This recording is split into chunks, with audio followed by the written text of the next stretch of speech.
Bismillahirrahmanirrahim. May we please ask everyone to take their seats? Thank you. May we please ask everyone to take their seats? Thank you.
بسم الله الرحمن الرحيم.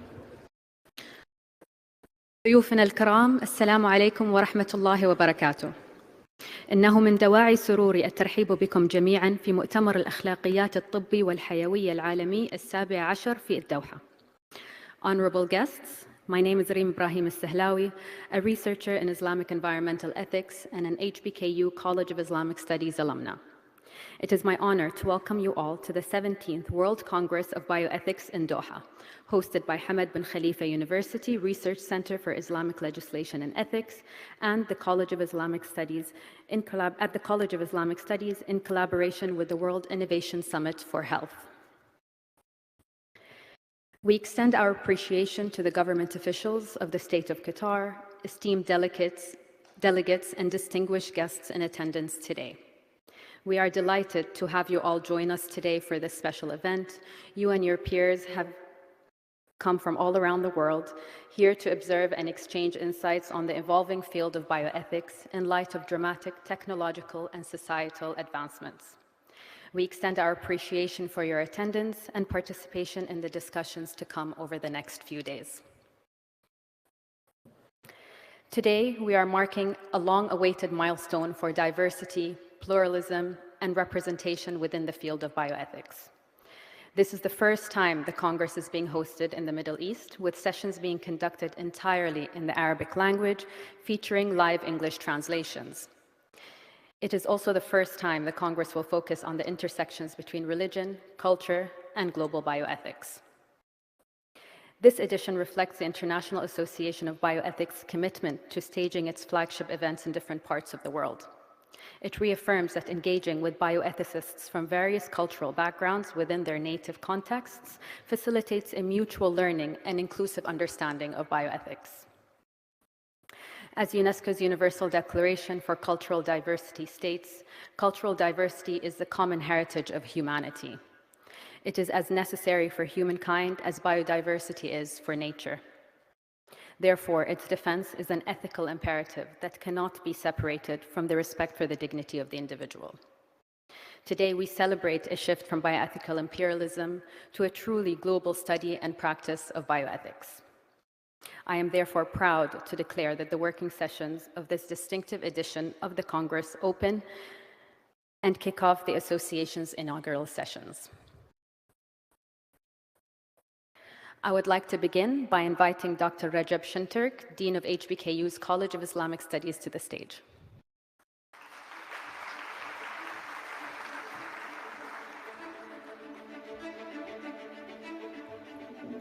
Bismillahirrahmanirrahim.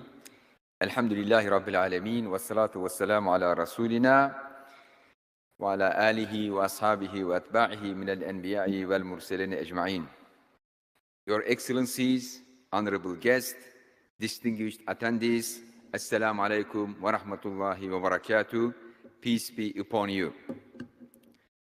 We are gathered here in this morning in Doha for the 17th World Congress of Bioethics. As the Dean of College of Islamic Studies at Hamad Bin Khalifa University, it's a great honor and pleasure for me to welcome you to our city. The Research Center for Islamic Legislation and Ethics, briefly known as CILE, is housed within our college. This year, CILE, alongside with our partner, the World Innovation Summit for Health, briefly known as WISH, has organized this unique edition of the Congress, which I am sure we will all find insightful over the next few days. Here at HBKU's College of Islamic Studies, we foster a vibrant research and teaching environment, an ecosystem offering an array of postgraduate programs alongside several research centers to address pressing issues of our world today. In 2019, we took a bold step forward by launching the world's first master's program in applied Islamic ethics. The program has a complementary relationship with the research center, CILE, and both have a core focus in the field of bioethics. Throughout the Congress, you will have the opportunity to engage with colleagues from our college and the wider university who will be convening panels and delivering individual presentations and providing a glimpse into our scholarly community. It is significant that this year, the World Congress of Bioethics is taking place in a Muslim country for the first time in 30 years. This is significant because today humanity is drowning in ethical challenges and dilemmas due to rapidly developing technologies across multiple domains, including AI, fintech, genetics, weaponry, wars, poverty, and global warming. A quarter of this humanity is Muslim. More than 80% of this humanity is affiliated with a faith system. We not only need to come together to develop ethical approaches to these problems, but we also need to understand them through the diverse lens with which each of our communities experience the world. As humanity, we have a common destiny and a shared future on this earth. This requires not only understanding our different ethical contexts and approaches, but also at some level developing commonly shared global ethics. The global order cannot survive without global ethics. We need to listen to each other's concerns and experiences. We need to speak out against practices that undermine the very principles of bioethics. We need to be conscious of the horrors unfolding in our world and condemn the unethical targeting of hospitals, healthcare infrastructure, patients and civilians, and all manners of other atrocities. In this confounding age, we need a roadmap on how to carry on our lives and move forward in an ethical manner. I see that there's a great need for a global ethics grounded on three main pillars. The first pillar is universal humanism, which we call in Arabic Adamiyya. The second pillar is altruism, which we call in Arabic futuwa, which means putting the others first, instead of putting yourself first. The third pillar is unity in multiplexity. I use this intentionally instead of unity in diversity, and I will explain this. So unity in multiplexity as a global diversity management system combining universal, relative, and subjective aspects and norms of ethics.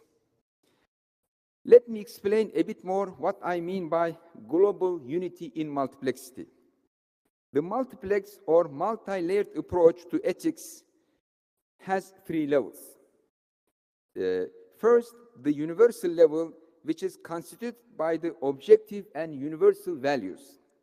The second level is the relative level, which is constituted by culturally relative values.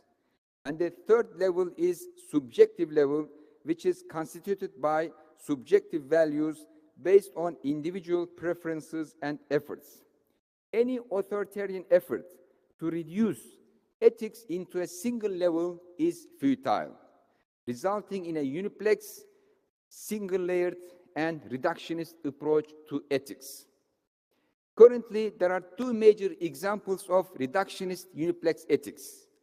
On the one hand, the authoritarian attempts to completely regulate human life and relations based on the allegedly objective universal norms.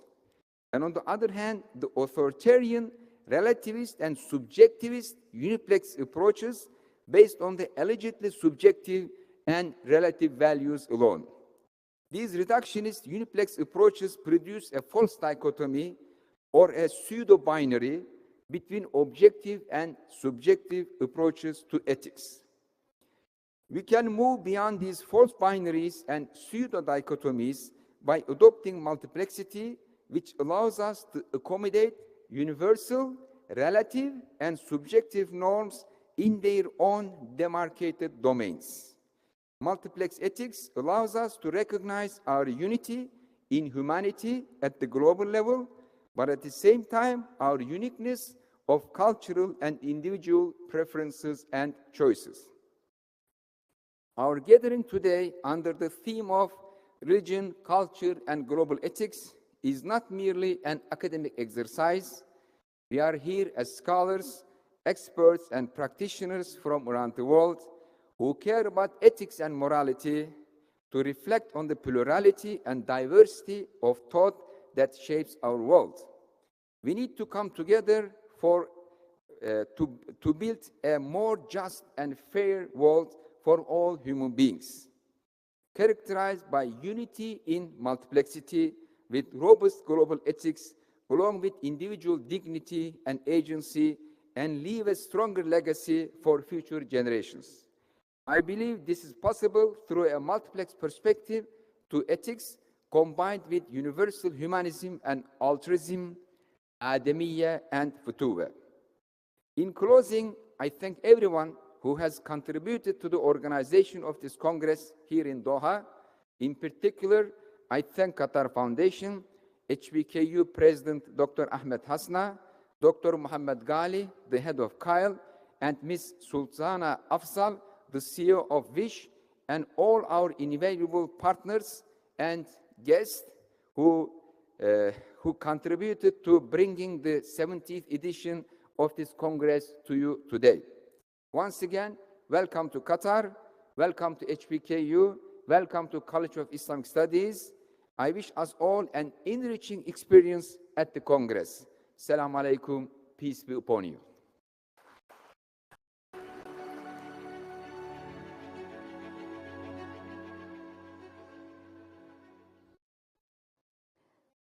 Thank you, Dr. Şentürk. I would like to introduce Dr. Mohammed Ghaly, Chair of the Congress and Head of the Research Center for Islamic Legislation and Ethics, for the welcome note.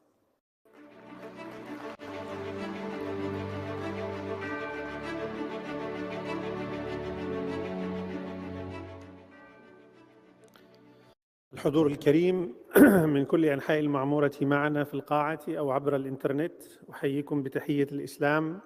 فالسلام عليكم ورحمة الله وبركاته. Honorable guests and distinguished in-person and online attendees, peace be with you all. On Friday, April 15, 2022, I submitted a formal expression of interest to host the 17th World Congress of Bioethics on behalf of the Research Center for Islamic Legislation and Ethics at Hamad Bin Khalifa University and the World Innovation Summit for Health. Why did I do that? And what is the background? Many colleagues ask. My journey in bioethics began over 2 decades ago at Leiden University in the Netherlands, where I worked, driven by a concept rooted in our Islamic tradition, in Arabic, ilmun nafa', knowledge that benefits. I never liked the idea of an office scholar, someone only committed to reading and writing books. I always aimed to produce knowledge that engages with society. So, despite various academic successes there, I felt Islamic bioethics was often marginalized.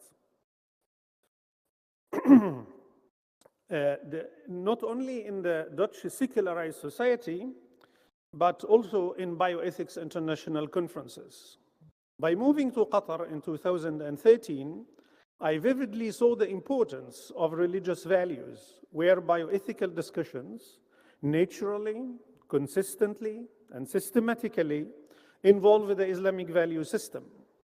This motivated me to bridge the secular bioethics world I saw in the Netherlands and broader Europe and the West with the Islamic moral tradition I witnessed here in Qatar and by extension the Arab and Muslim world. Our today's event is the outcome of this journey and the answer to that question. Significance. The selection of Qatar-based institutions to organize the first ever edition of this event in the Arab world and the entire Middle East is a significant milestone that will last for a long. Due appreciation goes to all colleagues at the International Association of Bioethics for placing this trust in us. This selection also reflects a recognition of the contributions that researchers in this part of the world can provide to global bioethics. For example, our center produces a Scopus Index bilingual journal and book series, both specialized in Islamic ethics at our college. We also established an MA program in applied Islamic ethics. These are all examples of unique academic products worldwide, not only in the Muslim world. Success criteria. The success of this unprecedented edition shouldn't be only measured quantitatively.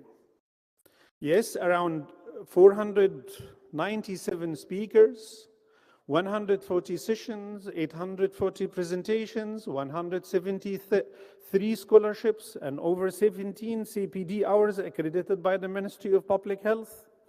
These can all be perceived as impressive figures. However, we see success far beyond these numbers. True success will be evident, especially after the Congress, when we achieve widespread recognition that bioethics knowledge shouldn't be produced in only one part of the world to be consumed by the rest of the world.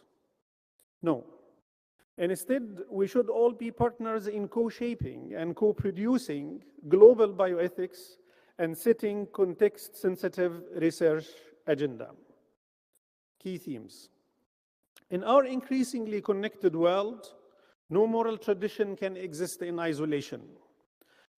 That's why this edition is an open podium for discussing issues that reflect both our shared concerns and deep disagreements.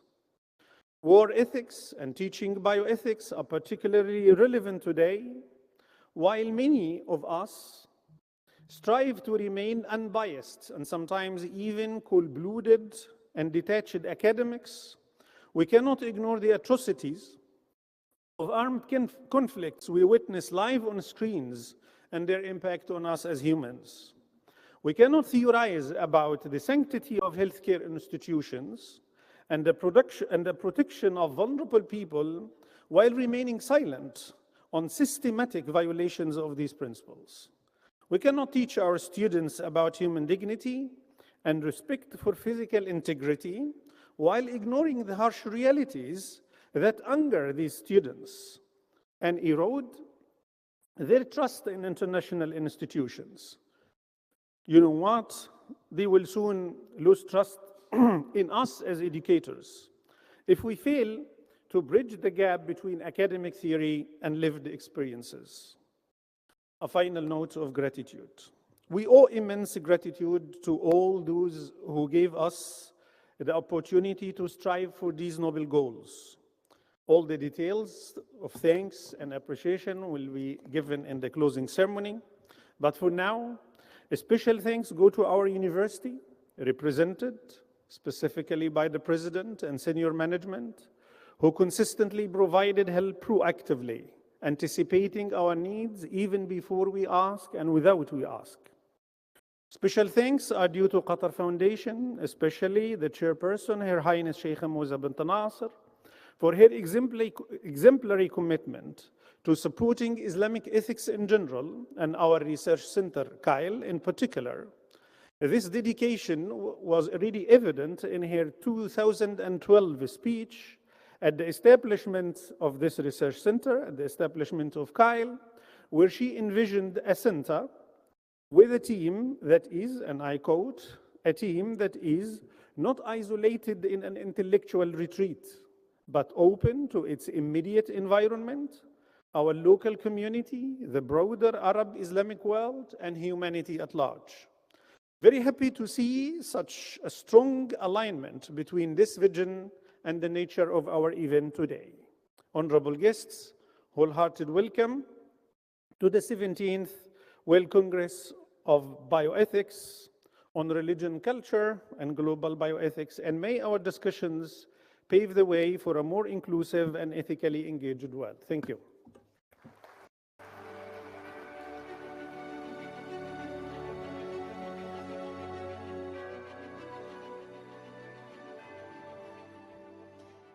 Thank you, Dr. Ghaly, for your insightful remarks. I would like to welcome Dr. Nancy Jecker, President of the International Association of Bioethics, to the stage.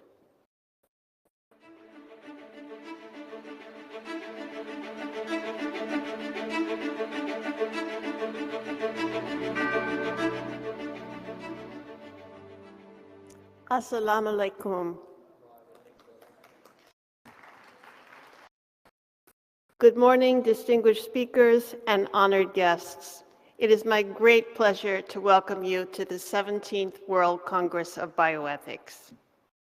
On behalf of the Board of Directors of the International Association of Bioethics, I would like to convey appreciation to our hosts for making this World Congress possible.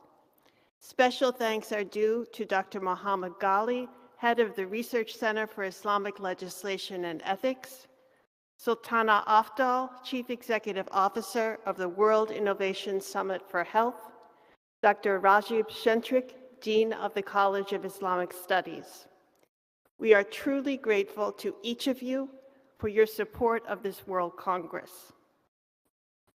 This Congress marks an historic occasion for the IAB. As others have noted, it is our first ever Congress in the Middle East and an Arab country. It brings IAB closer to realizing its aspiration to be a truly international association. I'm thankful that we are here, standing together, and that we have this remarkable opportunity and privilege of learning from each other. It has been an honor for me to serve as your IAB president over the past 2 years. Working with a board of directors who are passionate and committed to global collaboration in bioethics is a source of great joy. I want to recognize and give special thanks to officers of the board who served alongside me. Vice President Vardit Revitsky, Treasurer Jean-Christophe Belize-Pipon, and Communications Officer Tenzin Wangmo. Thank you for your service. I am excited to announce IAB's new officers. Dr. Vu Tek Kwan, Communications Officer.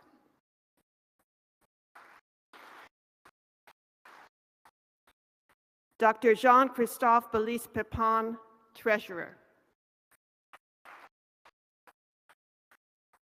Dr. Tenzin Wangmo, Vice President. And Dr. Cesar Atuire, President.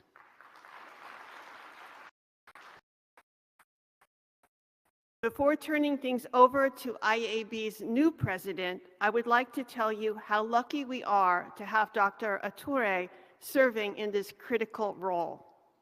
I know well his approach to global bioethics. Over the past 3 years, we collaborated on 13 books. I'm sorry, I wish it had been 13 books, 13 papers, and wrote a book exploring African and Western views of personhood. Dr. Atuire embarked on every collaboration with an open mind and desire to learn. He was adept at discerning complexity, peeling away multiple layers to get beneath the surface. I have no doubt that he will bring these same qualities of humility, discernment, and commitment to the IAB. Dr. Atuire is Ethics Lead, University of Oxford Program in International Health and Tropical Medicine, and Associate Professor, University of Ghana, Department of Philosophy and Classics. During the COVID-19 pandemic, he was selected to serve on the Ethics Working Group of the World Health Organization's Access to COVID-19 Tools Accelerator. He is currently leading a Wellcome Discovery Award project that aims to unearth different meanings of solidarity and its real application to global health. Please join me in extending a warm welcome to President Cesar Atuire.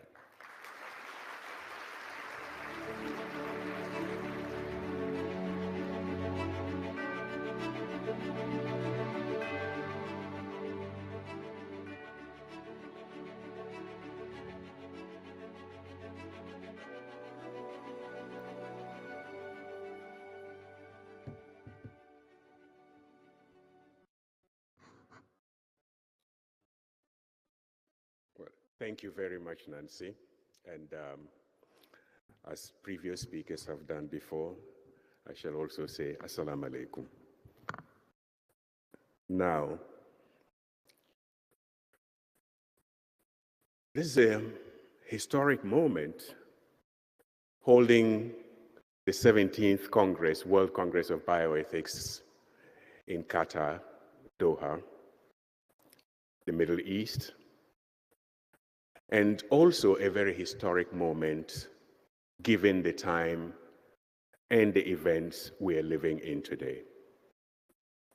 And I particularly feel humbled to have been selected by my colleagues on the IAB board to serve as the new president. And I would like to begin by just saying thank you. Thank you to the board members for electing me as president. Thank you to Nancy, who has led us through very challenging times these past 2 years, and Vardit before her. And thanks to Mohammed and his team, Mohammed Ghaly and his team at CILE, Amne, and some of the other people whom I know just via email. And I mean, we have here with us a former board member, Talia Arawi from Lebanon, who was also quite instrumental in cultural mediation as we were heading towards this moment of holding the conference in Qatar. And greetings to all of you members of the IAB and members of the, and attendants, participants in this conference. And of course, to everyone who has made this possible. Now, I stand as the first Black African to occupy this position. I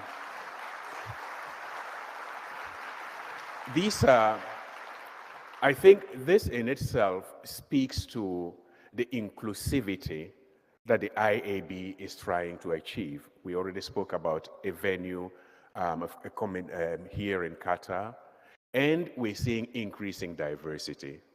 And I'm standing, as we would say in the African tradition, on the shoulders of giants, and some of them are in this room.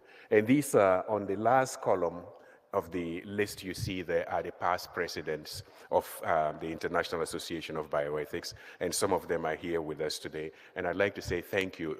If we're here today, it is because of the work of those who have preceded us. Now, having said that, I think I will delve directly into the topics that I would like to share. Usually, when you are at the beginning of a task, you can have very high-sounding ideals, but reality sets in. But let us try to keep our eyes and our gaze on where we want to get to. Where do we want our bioethics community to be in the next decades? So, we can say that, bioethics has achieved a lot. And I do not want to go back into the history of how bioethics was generated. I think these are things that we are all aware of. We have done a lot of good work in terms of insisting on protecting patients, protecting research participants, but we also stand helpless quite often in the face of structural issues of injustice, threats to human life and human flourishing, and we find that our tools as bioethicists are not adequate to be able to address these situations. The current world in which we're living is different to the world within which bioethics as a discipline was born and grew. This world, I just want to mention a few characteristics of this world and suggest that perhaps we need to reinvent the tools that we have in order to be able to have a bioethics that can address the challenges of the next decades. Now, we keep talking about greater interconnectedness, and indeed we are interconnected. But let us remember, just like SARS-CoV-2 taught us, that interconnectedness is a descriptive category. And interconnectedness in itself is not a normative category. To be interconnected can only lay the foundations for us to be better, or it can also lay the foundations for us to be worse off. Because the more we are interdependent, if that interdependence is not ethically guided, it can actually become an occasion to reinforce existing inequalities and injustices. I always give the example as an African from Ghana that had Europe not gone to the Americas, creating an interconnection, and traveled to Africa, slavery would not have taken, the North Atlantic slave trade would not have taken place. So just being interconnected does not mean necessarily that we are all better off. Secondly, the global threats that we are actually facing are such that no single system can actually solve them. No school of thought has all the answers to the problems that we are facing. And just to mention, I mean, if we think about climate change, how do we tackle climate change in an ethical manner? Because we know that the victims, perhaps, who will share the greatest burden of climate change are not the leaders who have caused the burden. But how then do we quantify what we owe to them ethically? And how do we even begin to imagine what we owe to the future generations? And what rights do beings that do not exist actually have? Or what duties do we owe them? These are deep ethical questions that we need to analyze and use frameworks that we will develop, or we need to develop, from different sources. And no single empire of knowledge has all the answers. Let us bear that in mind. Now, we're also living in a world where, because we can communicate more, there are more voices, multiplicity of voices, which give rise to radical disagreements on values. And this is even assisted by the fact that today, with the algorithms that govern the way we can actually choose what we listen to, it is easy to retreat into echo chambers. And once we retreat into those echo chambers, it becomes very difficult to resolve value disagreements. I often say this as an African villager. If you live in a small village, even if you don't get on with your neighbor, you will meet your neighbor at the bakery. You'll meet your neighbor walking down the road. You have to learn how to get on with them. However, if you live in the digital world, I can simply block you, unfriend you, and I don't have to meet you. Now, this makes things rather difficult for us to learn how to dialogue across barriers. And we're seeing it in the political fields, within countries and between countries. All these things have an impact, a direct impact on human health, human life, and human flourishing. And therefore, these are bioethical issues. We could talk about the multiplicity of layers. When we try to tackle any ethical issue these days, we need to think about, the environmental aspect. We need to look at it from different lenses. We just had the conference on feminist bioethics. We can look at it from the view of indigenous populations. We can look at it from there are several layers to the problems that we're analyzing. And our tools often do not capture all these subtleties of all these layers. How are we going to do it? And who's going to do it? This is what we have before us if we want our bioethics to be meaningful. And then there are all the new frontiers. Just this morning, Anita Ho was talking to us about artificial intelligence in healthcare. That is just one frontier. And even once we begin to talk about the digitalized world, talking about the various layers, Think, for example, of the environmental impact of artificial intelligence that requires a lot of energy, that requires a lot of lithium, and that creates a lot of waste, which is often dumped in the margins of the world. Now, it seems like an enormous task. And anyway, I'm happy that the duration of the presidency of the IAB is just 2 years. So in 2 years, I'm not going to solve these problems. I'm quite sure of that. But I would like us as a community of bioethicists globally to engage seriously with these questions, bringing in knowledge from our different traditions and experiences, because these wicked problems require multiple solutions. And to be able to do this, I suggest that we need to identify 3 values, and I use the word value carefully because there is debate around value theory. But then bioethicists shift between values and principles. We can have a debate about that at some point. But you may call them principles, you may call them values, that I think can help us. And I take inspiration from our tradition. In the African tradition, we have the palavra tree, whereby when people disagree, there's a space to be able to talk to each other and to try and find some form of agreement. But to be able to talk to each other, we have to have at least some shared values or principles that guide us to be able to talk to each other. And these are the 3 that I would like to suggest as a way forward to building a bioethic that is actually adequate to be able to address the challenges of our time. The 3 are pluriversality, solidarity, and subsidiarity. Let's start off with pluriversality. I borrowed this concept from the Latin American thinkers.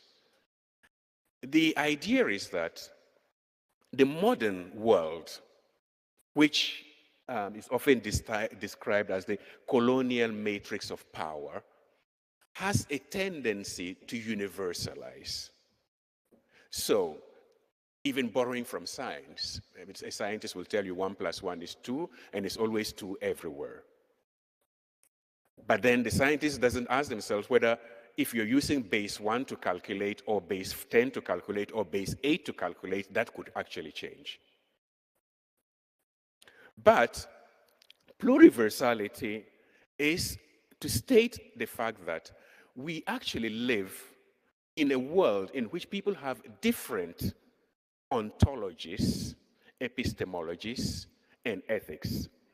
Said in plain English, people have different ways of being, different ways of knowing, and different ways of behaving.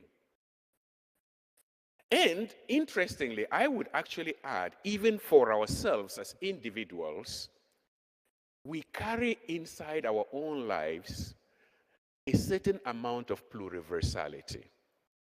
And I would ask everyone here, do you use the same ethical framework to solve your problems at work as you use to solve the problems in your domestic sphere? And would they work the same way? So, people have different ways of understanding, being, and knowing, and actually acting. And we need to take pluriversality seriously, because in ethics, and just as we've heard this morning, for example, there is an Islamic tradition of doing bioethics. There is an African tradition of doing bioethics. There is a European tradition of doing bioethics. And even within those schools, there are differences. I always say, at least the way we call them, if you think about the Islamic scholars in the medieval era of, Averroes did not always, the positions of Averroes and Avicenna do not coincide all the time. Yet they are all within the Islamic tradition. And in all traditions, there are differences. But within the global bioethics that we're trying to do, what we need to do is to take seriously the fact that it is possible to have different ways of being, different ways of knowing, and different ways of acting. Now, this does not necessarily mean that we should retreat into a sort of ethical relativism. And this brings me to the second point here. We can actually go forward with incompletely theorized agreements, which means that we can agree on the things that we want, even though we theorize them in different ways. But that depends on one condition, which Amartya Sen insists on, and that condition is actually understanding the other. Amartya Sen would say, we do not need to agree to be able to collaborate, but we do need to understand each other. It is only when we understand each other that we can actually tease out what are your goals? What would you desire? And what do I desire? And how can we live together in a way that will allow each and every one of us to be able to flourish? This type of thinking can sometimes be a little bit challenging for people who come from cultures that are strongly monotheistic. Because monotheistic cultures, and here I'm talking about Judaism, I'm talking about Christianity, I'm talking about Islam, can often be cultures that tend to want to be able to englobe everything within one reality. And that can make it problematic because anything else that talks about pluriversality or pluralism in this sense may sound like a form of relativism. But it is not a total relativism that we're actually proposing here, because pluriversality does not reject universalism. Now, I will give some examples to make this concrete. In many journals, when we are discussing, for example, religion and religious patients, we often say that, well, healthcare practitioners cannot discuss religion with their patients because it is not in their place. Yet, at the same time, we say that we want to be patient-centered, to put the patient at the center. But if the lived experience of the patient, of their condition, is also religious, and you as a caregiver ignore that, then to what extent are you really patient-centered? But how do we engage with that? We don't know how to do it. So we prefer to stay silent. We need to learn. And sometimes we need to unlearn in order to be able to engage. I could go on with some other examples, but I do not want to abuse your patience and the time allotted to me. Let's move on to the second principle.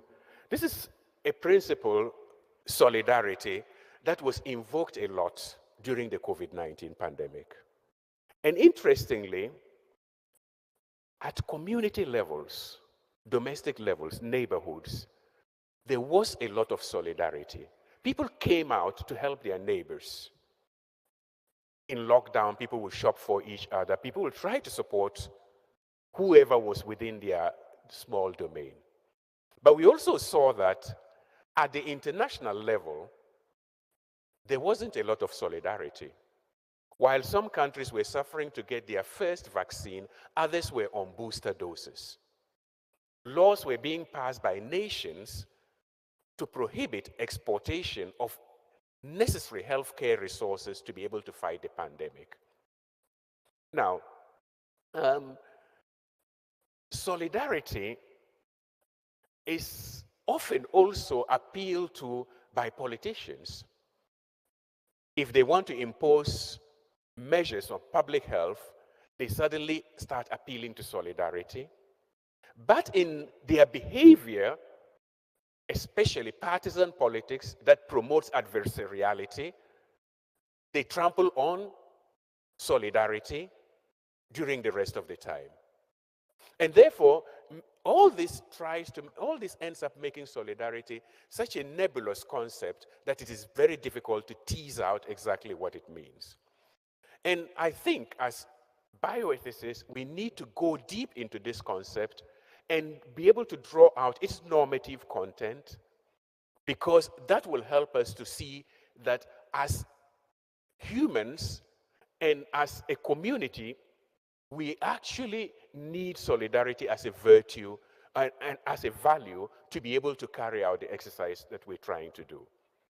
But this is, so just starting off with, the term solidarity that we use is derived from the Roman law, Roman praxis and law, where we have the term obligatio in solidum. Now, solidum, where solidarity comes from, means a whole, to be one. And obligatio is just two words.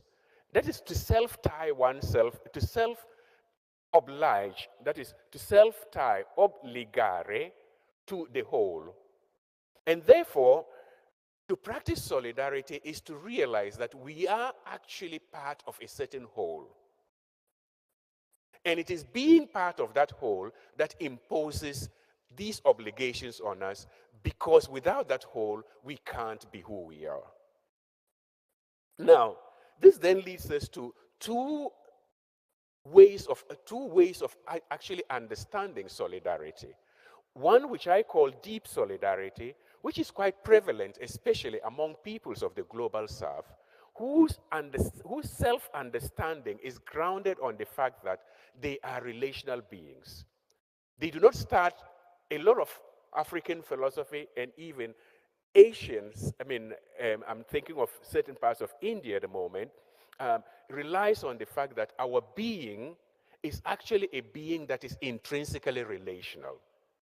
We emerge out of our relationships with other people.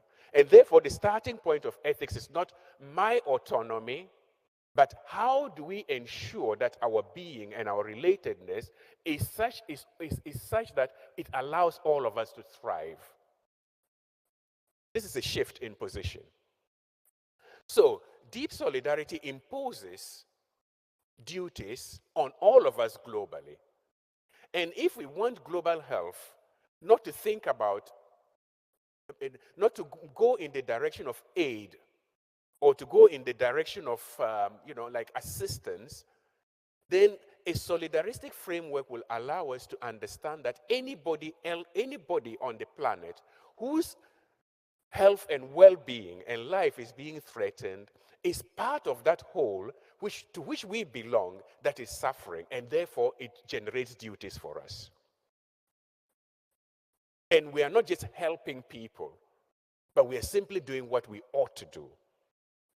And makes solidarity not a supererogatory value, but an intrinsic value that is part of our ethical commitments.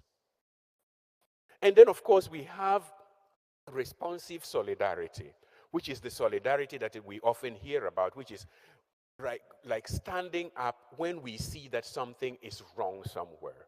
And that can be transient. But it will also be effective if it is grounded on a deep solidarity.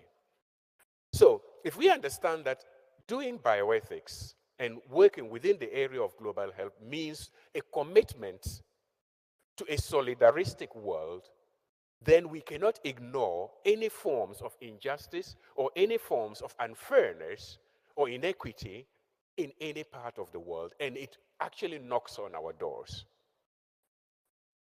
And yes, and the other thing is, solidarity, and let me just add something. Part of the pandemic treaty or pandemic agreement challenges that we've seen in these past few days at the World Health Assembly and the negotiation body was that the document gradually purged solidarity out of the drafts. It started off as a solidaristic initiative, and by the time towards the final draft, solidarity appeared only in 3 places and as a minor word, as a minor consideration. Now,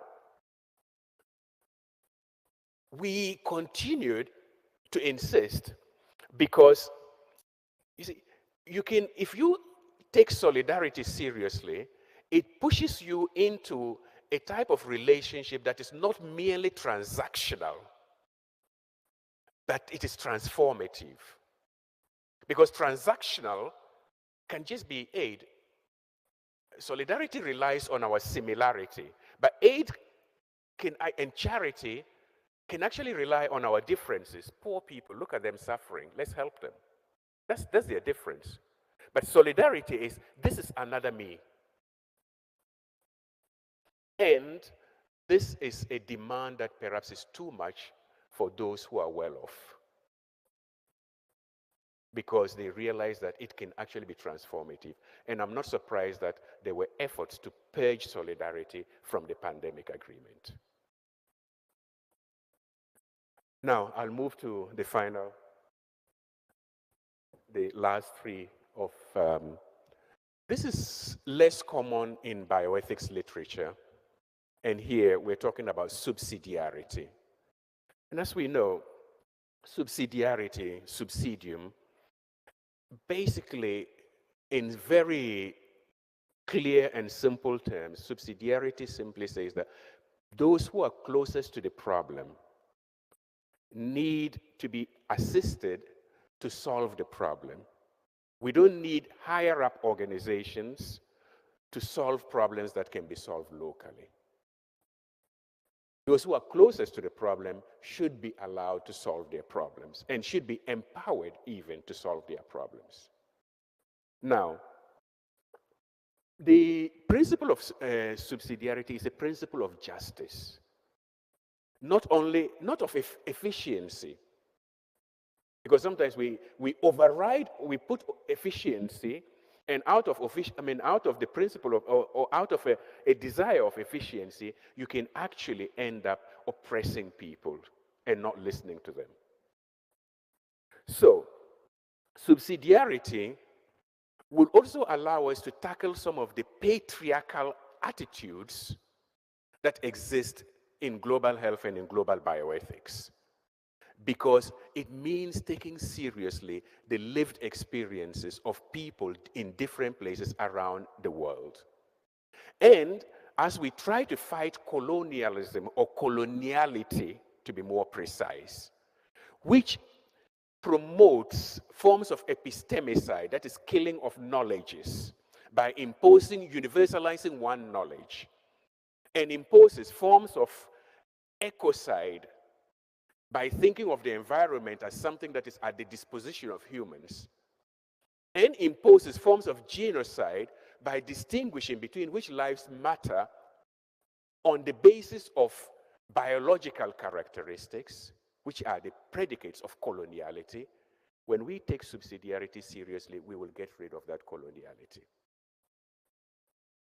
And what I'm suggesting, therefore, is this, and I guess my time is running out, is that as we try to design a new era in our bioethical efforts, if we think about these three ideas, on the one hand, pluriversality seems to be pushing us apart.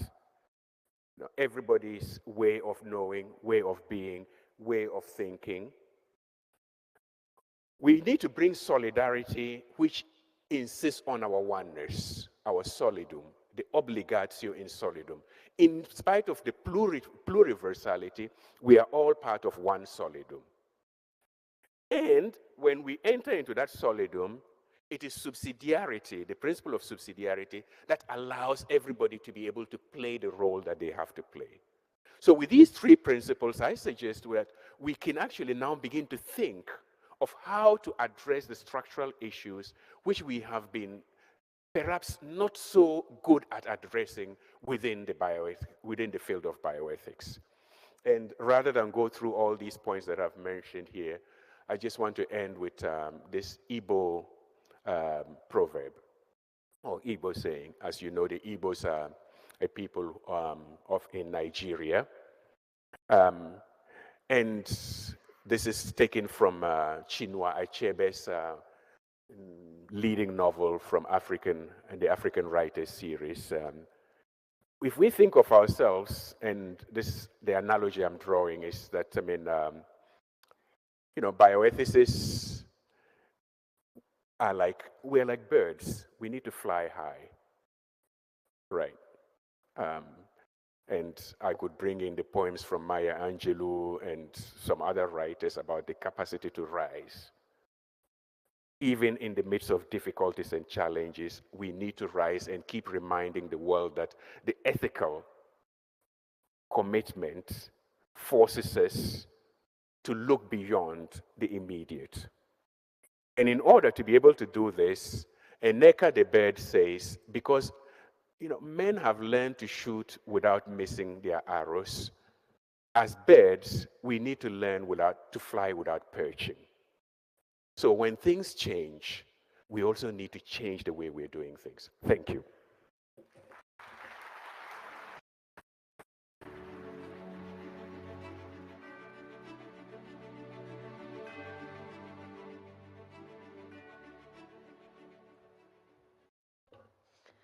Thank you, Dr. Atuire, for a truly captivating presentation.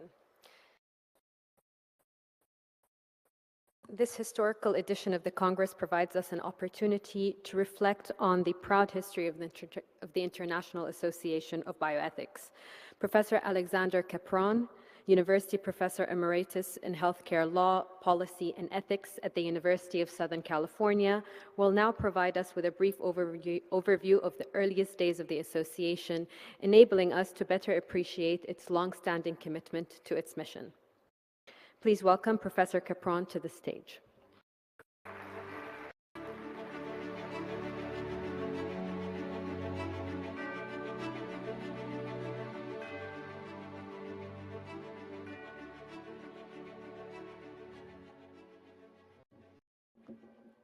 Salam alaikum.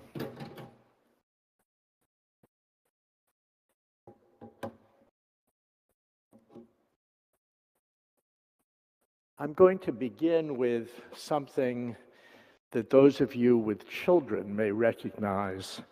This is the figure Carmen Sandiego, who is known in the children's learning game as the world's greatest thief. The idea of Carmen Sandiego was that as she performed her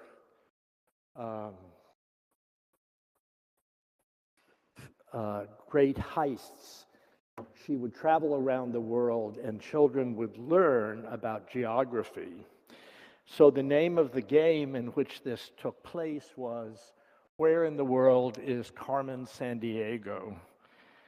And for us today, the question is, where in the world is the World Congress of Bioethics?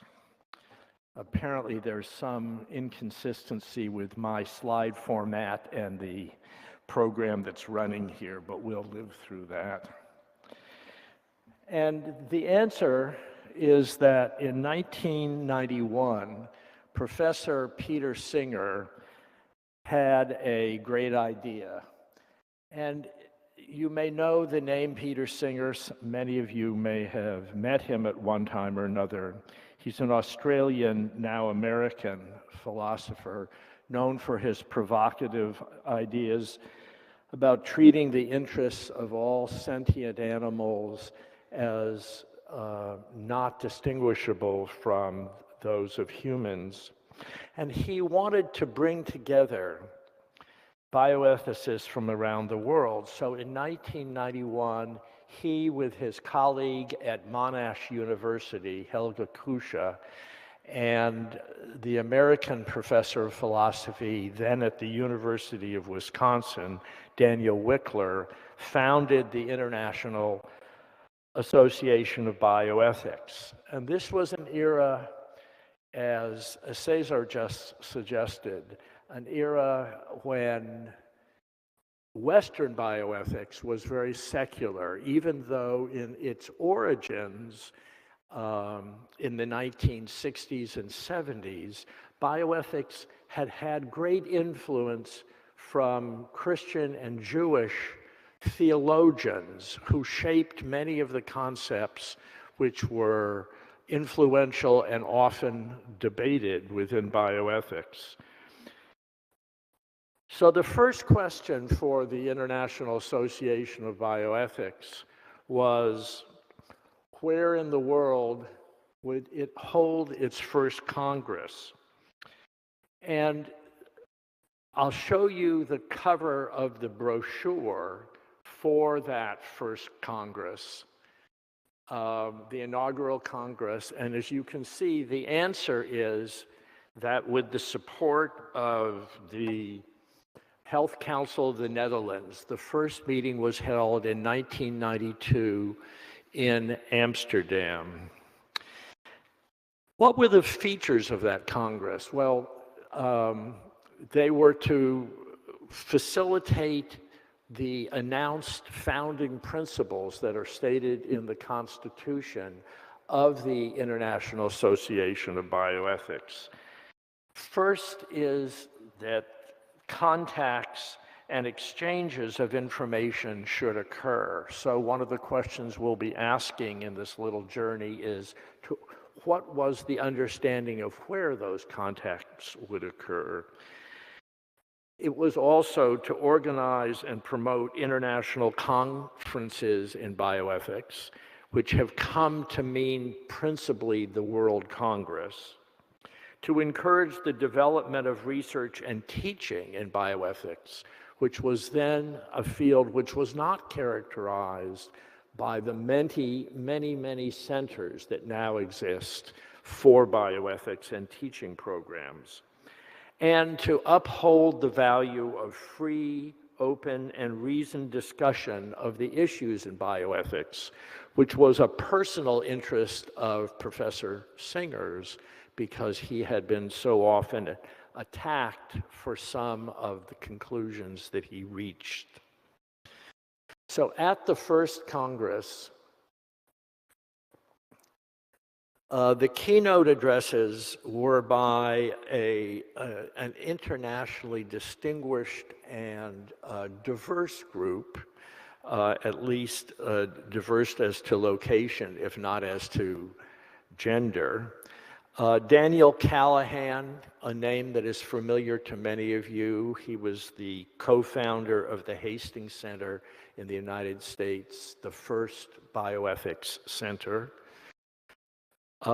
Diego Gracia, who was a psychiatrist and professor of history in Madrid, and Renzong Chu, professor of bioethics at Peking Union Medical College in the People's Republic of China. At that first meeting, there were already 10 networks that had expressed interest to the founding group in the association. And they held meetings at that first Congress. One of those, and the one that has gone on to establish itself as an ongoing organization, is the Network on the Feminist Approaches of Bioethics, whose own conference concluded today with the joint session. And at the end of the meeting, there was a formal founding of the association by the adoption of the Constitution and the election of the first board of directors. So we go then from Amsterdam, where the first Congress was held, and the next one was held 2 years later in Buenos Aires, Argentina. The journey continued the following year, as I very well remember, when the next Congress was held in San Francisco, and I had the privilege or burden, and I leave to Dr. Ghaly the description, of being the president of that Congress. This is the brochure, and our theme was bioethics in an interdependent world. And I think we were thinking more of the positive side, Cesar, when we described it that way. But the recognition was that we could not have a one-way relationship around bioethics, but we were interdependent. At the time that that meeting was held, we had 750 registrants for the meeting, and I think it was at that point in history, in 1996, the largest meeting of bioethicists that had ever been gathered in one place. Daniel Wickler, who was the IAB's second president and was the president at the time of that meeting, insisted that it was time to focus on health itself, all the qualities that go into being healthy, and not solely on health care, and that we must become more aware of our social responsibilities. We took a big journey for the fourth Congress, which was held in Tokyo. I suppose if it were possible on this map, I could have had the arrow going around the world in the other way, because San Francisco isn't in that way very far from Tokyo. But given where the first Congress had been in Amsterdam and many of the attendees from North America and Europe, it was a long distance to go to Tokyo. As Alistair McIntyre, the IAB's president, in 1998 in Tokyo, remarked at the opening of the Congress, bioethics, by coming to Tokyo, meant to demonstrate that it was not merely a philosophical pastime in the West, but encompassed East and West and North and South. But the next Congress did return to Europe. This was a time when the United Kingdom still saw itself as part of Europe before its recent exit. And it was held in London in 2000. The following Congress returned to Latin America, but not Spanish-speaking Latin America, but rather Portuguese-speaking Latin America, and was held in Brasilia in 2002. Again, demonstrating the global reach, the next Congress was held in Sydney, Australia in 2004. And another return from the capital of Japan to the capital of China the following year, when the Congress was held in Beijing. There, as the IAB president, I described the need to overcome what I call the 10-90 gap in bioethics, where 90% of bioethics discussion and publication focuses on diseases and technologies for 10% of the world's population, where the health concerns and needs of the other 90% of the population get little attention.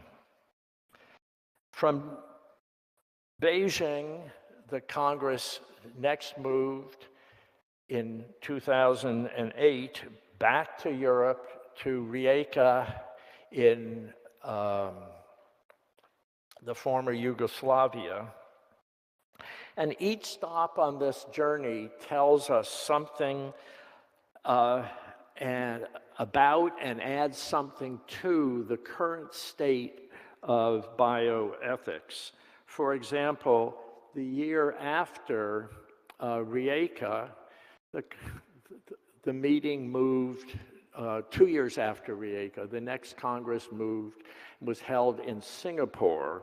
And at that time, Nicola Biller-Andorno, the IAB president, focused on human flourishing, something that we have heard about today already, especially as related to the conflicts for women who often have many burdens that prevent them from having a sense of human flourishing, even as they have rich and varied lives. The next World Congress again returned to Europe and indeed returned to the Netherlands when the 2012 Congress was held in Rotterdam.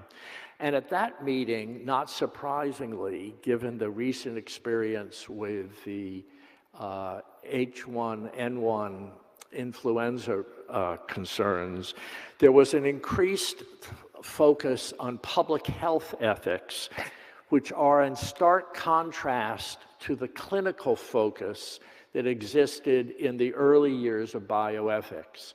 So not merely questions of health justice, but the limitations between, I think my slides have disappeared.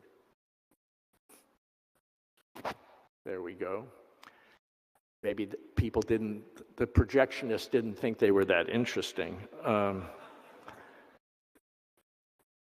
And from the Netherlands, the meeting moved in 2014 to Mexico City, and again, an American, North American venue, but one which brought forth many of the concerns about the North-South divide. The following Congress was held in Edinburgh, and Angela Ballantyne, who was the IAB president at that time, saw the persistence in the previous decades of the themes of global justice and emphasized the ways in which the IAB had attempted to advance that concern. The Congress then moved on to Asia again, and specifically to South Asia, to Bangalore in India.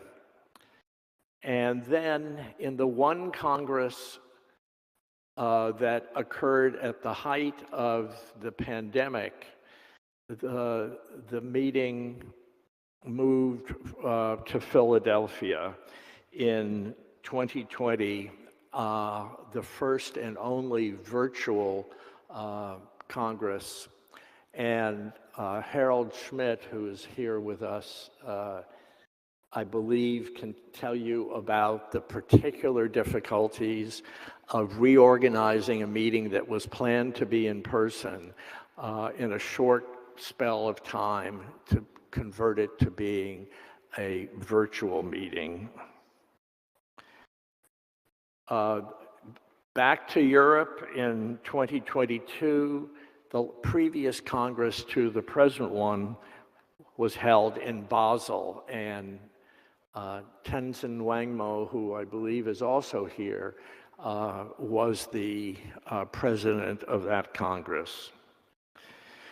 And now we come to the present Congress, and for the first time, as we have heard, North Africa and the Middle East are the location of this Congress.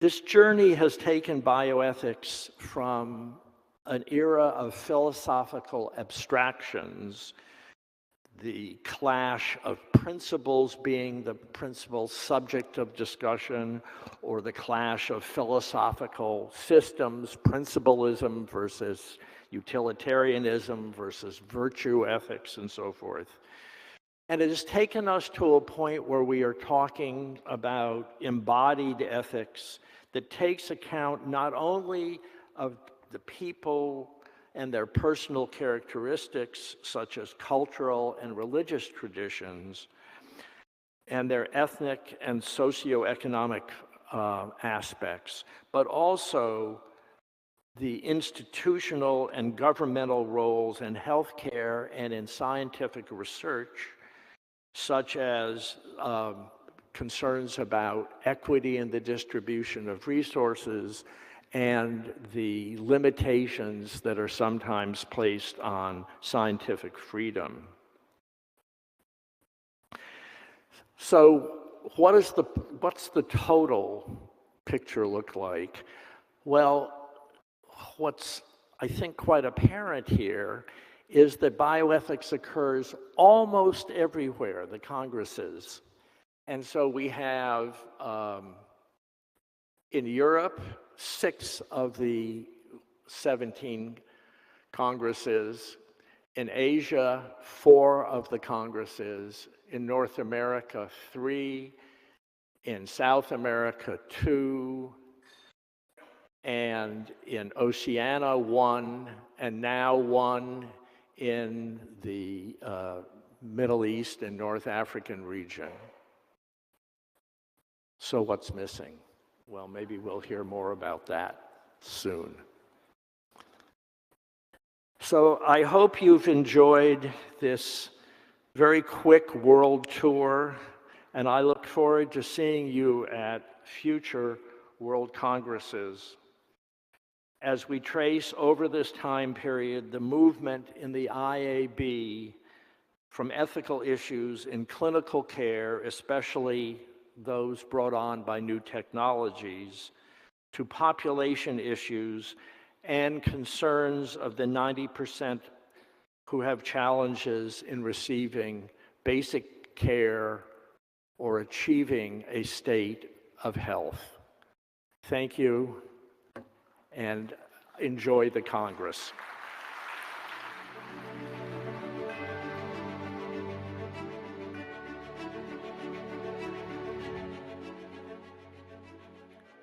Thank you, Professor Capron.